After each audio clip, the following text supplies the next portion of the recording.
Aujourd'hui, dans l'autre côté de la mer, on parlera de pierres vivantes, de Maloya d'Alonaz et de retour aux sources. Passage obligé de l'histoire de l'esclavage. La prison Juliette Dodu, lors du Kabar La Parole à l'Hôtel de Ville de Paris, était présentée comme un patrimoine de la mémoire réunionnaise. Explication. Bien entendu, l'histoire de la geôle de Saint-Denis, elle se cristallise pendant la période de l'esclavage. Là, vous avez une belle aquarelle qui a été réalisée par un autre ingénieur des ponts et chaussées qui s'appelait Jean-Baptiste Dumas et qui a exercé à La Réunion sous la Restauration. Donc l'histoire s'est cristallisée pendant la période de l'esclavage, où d'ailleurs les taux d'incarcération ont été extrêmement élevés. J'insiste sur le fait que, et contrairement à ce que vous avez pu entendre, les esclaves n'ont pas été assujettis exclusivement à des peines corporelles et capitales.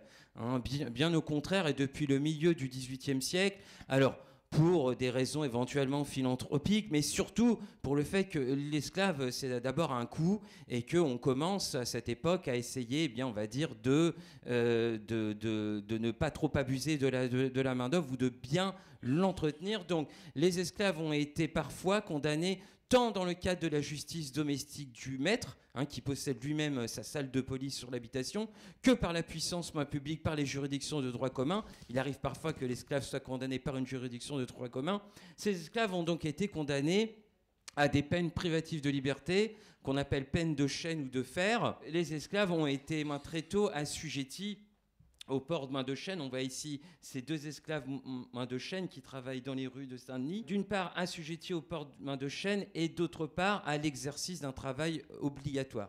Alors, l'histoire, encore une fois, de la prison Juliette Dodu, qui s'appelait à l'époque la geôle, s'est cristallisée autour de la période de l'esclavage.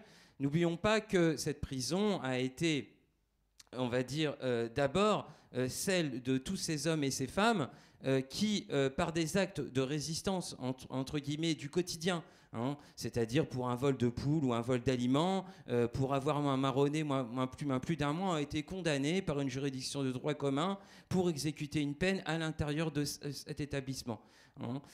C'est aussi l'histoire des résistants, on va dire, qui ont organisé une lutte plus frontale. Par exemple, tous les révoltés de la révolte de Saint-Leu de novembre 1811 ont été incarcérés dans cet établissement, mais aussi, par exemple, les révoltés, ou plutôt les comploteurs de Saint-Benoît en 1832, eux n'ont pas eu le temps de mettre en place la révolte qu'ils voulaient donc faire, et qui ont été aussi incarcérés dans cet établissement. Et à ce titre, non pas pour conclure, mais en tout cas, j'insiste sur le fait que cet établissement constitue pour le peuple de La Réunion un lieu de mémoire.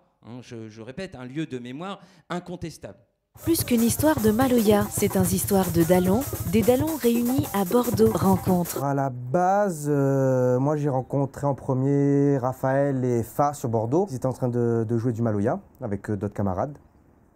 Et donc après, au fur et à mesure, on s'est recontacté pour faire des Maloya. Et après, on a croisé Eric et Wesley qui sont arrivés par la suite. Voilà. Et Mélanie aussi.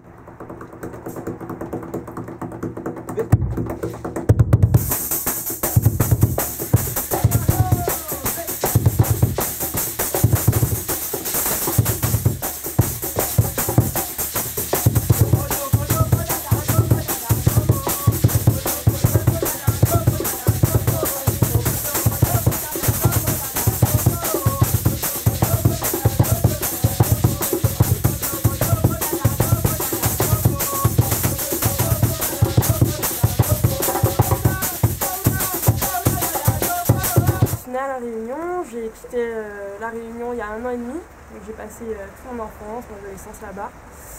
Et je voulais partir depuis quelques années, et les parents ont suivi tout ça, donc voilà. Je voulais partir parce que je voulais voir déjà d'autres horizons.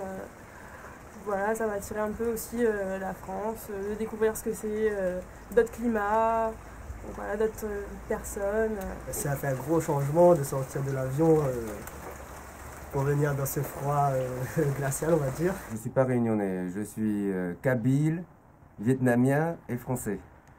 Donc pour ma part, je suis percussionniste, batteur, et j'ai fait un petit kabar un jour, d'un petit quart d'heure, et puis il y a un ami, Bobok, qui est sorti du lot et qui m'a demandé si je voulais jouer du Maloya. connaissais pas encore cette musique, j'ai appris, et depuis 2010, je joue Maloya, et depuis quelques mois, nous avons monté cette nouvelle formation d'Alonaz Maloya, et voilà, pour diffuser le Maloya. Et justement, quand on joue, on essaye vraiment de se mettre dans une... Moi, le but, c'est vraiment pas de faire de la musique aussi que pour les Réunionnais, c'est vraiment de faire partager pour toutes les cultures qu'on peut trouver sur Bordeaux. Je suis arrivé en 2008, j'ai bougé à peu près dans toute la France par rapport à mon travail et j'ai rencontré pas mal de Réunionnais, que ce soit à Strasbourg, à Lyon, à Paris. Donc je pense que la Réunion est quand même représentée en France, pas suffisamment, mais ça commence à y faire. Après, nous, on a eu aussi la chance de pouvoir rencontrer François Battisto, qui aussi est venu plusieurs fois en fait nous former ici, apporter aussi plein de choses comme les Réunionnais sont généreux. Il arrive, il nous apporte comme quelqu'un de notre famille qui arriverait et qui en fait nous forme, nous montre en fait aussi comment faire les instruments, par exemple. Le kayam, c'est comme il est fait, c'est lui qui nous a montré, qui nous a transmis en fait, les techniques pour fabriquer le kayam et pour jouer aussi. Pour moi, c'est devenu une passion. Donc tout le temps, je me lève Maloya, je mange Maloya, donc tout le temps Maloya. Réunionnais d'origine, Blacko se lance en solo avec un retour aux sources sur son île natale. Il en sort un clip fort et inspiré. Comme tout le monde j'ai un but, comme tout le monde j'ai un rêve. La vie est mon professeur et je suis son élève. Elle m'a appris à être patient et à comprendre que tout vient à point, à qui c'est attendre. Si j'ai une bonne étoile alors je lui fais confiance. Elle fera tourner la roue si je saisis ma chance. À moi de me donner les moyens pour y arriver. Je sais que pour réussir faut en baver. Le chemin est long et souvent rempli de doutes. Mais je sais que là-haut il y a quelqu'un qui m'écoute. Et si j'échoue au moins j'aurais tout essayé. Mais d'ici là je laisse mon cœur me conseiller. Même si le chemin est long, même s'il faut que je bataille, j'irai au bout de mes ambitions. La foi sera mon gouvernail. Je prendrai la direction, celle dictée par mon instinct. De toutes les façons, seul je sais ce que me réserve le destin. J'ai souvent eu l'envie de tout laisser tomber. Puis j'ai compris que les obstacles, il faut les enjamber. Rester concentré sur mon objectif, que j'arriverai à rien si je pense négatif. Croire en ses rêves c'est exister. Avec le sourire aux lèvres pour avancer, résister. Si la vie met des coups, c'est pour apprendre à encaisser. Pour nous donner une leçon ou pour nous faire progresser. Quand le moral n'est pas là et que tout s'obscurcit, j'attends que la tempête passe pour entrevoir une éclaircie. Puis je me remets en question et je relativise. Et je repars sur la route avec de l'espoir plein les valises.